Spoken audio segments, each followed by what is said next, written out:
Dragons in a Bag. Zetta, Elliott. Chapter 4. Ma slams the window shut before snatching up the mashed up box off the counter. She tucks it under her arm and spins around to face me. I thought I told you to read a book. I open my mouth to reply, but then realize Ma doesn't expect me to say a word. My cheeks tingle with shame as I stoop to pick up the dented bread box. I set it on the table, then shove my hands into my pockets to keep them from finding any more trouble. I open my mouth to tell Ma that I'm usually a very obedient boy, but no words come out. I almost never break the rules at home, but things feel different here. I feel different here. I want to ask Ma a dozen questions, but the stern look on the strange old lady's face tells me that I better keep my questions to myself for now. Ma prods me in the back with her cane, so I walk out of the kitchen ahead of her and into the dark hallway. In the dining room, I see the old-fashioned phone in the center of the round table and notice there's no cord attaching it to the wall. Did you make your phone call? I ask. Ma just dumps the damaged box onto the table and swats me on the butt with her cane. Go find a book, boy, she says with a nod in the direction of the living room. This time, I do as I'm told. I figure maybe if I don't break any more rules, Ma will tell me what's inside the box from Madagascar. I didn't notice when I first got here, but one entire wall of the living room is covered with bookshelves. Problem is, it's so dark that I can't read the titles. Can I open the curtains, I ask, but Ma's busy rifling through her purse and doesn't respond. I'm relieved when the mysterious box jumps a couple of times. Whatever creatures are inside are still alive, but then Ma smashes the box with her fist and they whimper before growing silent and still once more. I'm so busy staring at the mangled box that I don't realize Ma's watching me. I jump when she says, "You found a book yet?" I turn my head so that I'm facing the wall of books. No, Ma. You need to come over there and pick one. You need me to come over there and pick one for you? I quickly shake my head and peer at the spines of the books crammed onto the shelf. Ma starts digging into her purse again, and I hear a few curse words come out of her mouth. I can't tell exactly what she's muttering, but I do hear one name over and over again. Elroy. I wonder if he's the old friend who lives in Madagascar. I wonder how Elroy would feel if he knew Ma was treating the gift he sent. The books on the shelf all look old and smell kind of musty. There's no dust on the shelves, but I get the feeling that these books haven't been read in a mighty long time. The words on the spine are printed in a faded gold ink that I can barely read. I tug open on the heavy blue curtains so that a bit of light slips onto the dark room. One thick green book immediately catches my eye. The Wondrous Lizards of Madagascar, written by Elroy Jenkins. Could Ma's friend Elroy be the same Elroy Jenkins? Just as I pull the heavy book off the shelf, Ma calls out, "Come here, boy." I check to see whether it's Ma holding her cane before I take a few steps toward the dining room. Ma actually smiling, and her cane is safely hooked over the back of one of the chairs that circle in the table. It looks like she has dumped everything that used to be inside her purse onto the table. But the biggest surprise is the stamp-covered box is open. The 4 cupboards flaps have been pushed back to reveal a tangle of shredded paper strips. Whatever's inside the box was packed with care. Hopefully that means the creature inside are safe. When Ma sees me eyeing the box, she moves her empty old lady purse in front of it to block my view. Then she brightens her smile and says, "Want a mint?" After the terrible peanut butter sandwich, I could actually use a breath mint, but I'm not only so I could have the excuse to go back into the dining room and get closer to look at the box. I clench the book to my chest with one hand while holding the other out for a mint. Ma pulls a red tin from the mess on the table. She shakes it, flips the lid open, and then dumps all the mints into my outreached hand. I only want one, I tell her. Put the rest in your pocket, Ma says. I need this tin. Then she blows the minty white dust out of the empty tin and tells me to turn around. Why? I ask, as I deposit more than 20 minutes into my pants pocket. Just do as you're told, boy. Ma sneers at me and close your eyes. I take a quick glance at the open box on the table before doing as I told. If I want Ma to trust me, I have to follow the rules. For now, at least. No peeking, she warms with a sharp poke at my shoulder. I squeeze my eyes shut and listen as Ma rummages in the box before snapping the tin shut. Can I turn around now? I ask.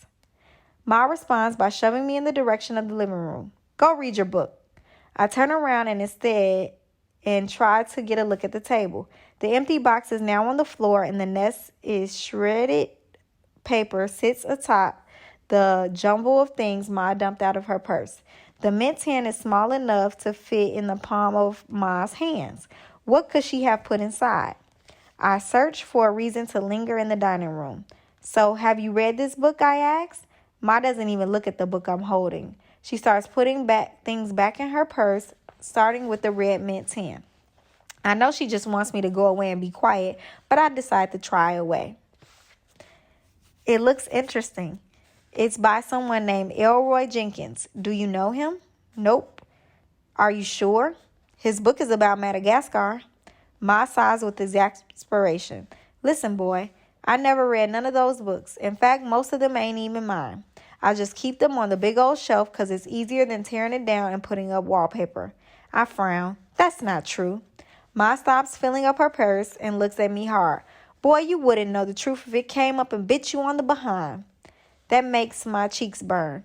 What's that supposed to mean? Is this weird old lady calling me a liar, or does she think I'm dumb? I'm not the one keeping secrets and acting shady. I probably know more about Madagascar than you do, I blurted out, but Ma's not paying attention to me anymore. She's examining a gold pocket watch that looks like it's even older than her rotary phone. When she sees me watching her, she shuts an antique watch with a sharp click and tosses it into her purse. For such a small bag, it seems to hold a lot of stuff. I take a closer look at the clump of shredded paper that used to be inside the cupboard box. Mixed with the crumpled strips are pearly purple fragments of something that doesn't look like it's been broken. Ma tries to block my view with her body, but not before I figure out that the clump of paper isn't just packing material, it's a nest. And the purple fragments are broken eggshells. Something hatched inside the box, and the mysterious creatures must be strong to have rocked the box as they were being born. Yet they're small enough to fit inside Mom's empty mint tin. I decided it's time to stop beating around the bush, and I stuck up my courage and asked, what did you put inside that tin? If Ma had eyebrows, they would have hit the ceiling. Instead, her eyes nearly popped out of her head. Never you mind what's inside that tin, she says in a huff. You ain't here to get all up in my business, boy. I told your mama you could stay for a little while, but that doesn't mean you could come up in here and interrogate me. I want Ma to trust me, but right now I'm just making her mad. I'm not interrogating you, Ma. I just want to know what's going on. I mean, let's face it, you're acting, well, kind of strange. Ma puts her hands on her hips. I'm acting strange? Who let the squirrel into the house? She's got me there. I look at the empty cupboard box on the floor and try to think of something else to say, but Ma thinks of something first. Boy, you better go on and read that book before I lose my temper. Think you can just come in here and mix yourself up in grown folks' business? No, siree. You're hard-headed, just like your mama. She didn't listen to me when she had a chance, and now where is she? In court begging some judge to keep a roof over your hard-headed selves. For the second time today, my eyes suddenly start to fill with water. Don't talk about my mama, I whisper at the floor, but Ma hears me just the same. I'll talk about whoever I want to talk about, boy. I know your mama a whole lot better than you do. I bet you never expected to wind up here with an old lady like me, but I already knew Alicia would be back someday. She keeps on trying to outrun trouble, but life doesn't work that way. Trouble will come to you for no matter where you're trying to hide. Best thing is to be ready for it, and you ain't ready. I push past Ma and head for the front door, where my bag is resting on the floor. Where you think you going? She barks at me. Home, I say, before hefting my bag onto my shoulder. Ma tips her head back and laughs so hard her halo of hair shakes. You ain't got a home, remember? That's why your mama left you here with me. Now go sit your butt on that sofa and read your darn book or throw yourself a pity party. I don't care. Just stop pestering me. I take a deep breath and flip the lock on the door. No. What? Don't you sass me, boy. You don't want me here, so I might as well go. You're right. I don't want you here, but it ain't personal. It's just that I got business to take care of. So stop making a nuance of yourself and do as you're told. I have friends, you know. I don't have to stay where I'm not wanted. I put my hand on the doorknob and take one last look at the empty box covered with stamps from Madagascar. When Ma comes back, tell her I'm going to stay with Vic. Suit yourself, Ma says with a sigh. Just as I turn to go, we both hear a low, menacing growl coming from inside Ma old lady purse. Ma scowls, grabs her cane, and whacks the bag. There's a sharp squeal, and then whatever was growling inside the tin is in her bag grows quietly. Ma pulls a chair from outside the dining room table, sinks onto it, and covers her eyes with her hand. I'm too old for this mess, she muttered. I see my chance and I take it. Before Ma can say another word, I fling the door open and dash out the apartment.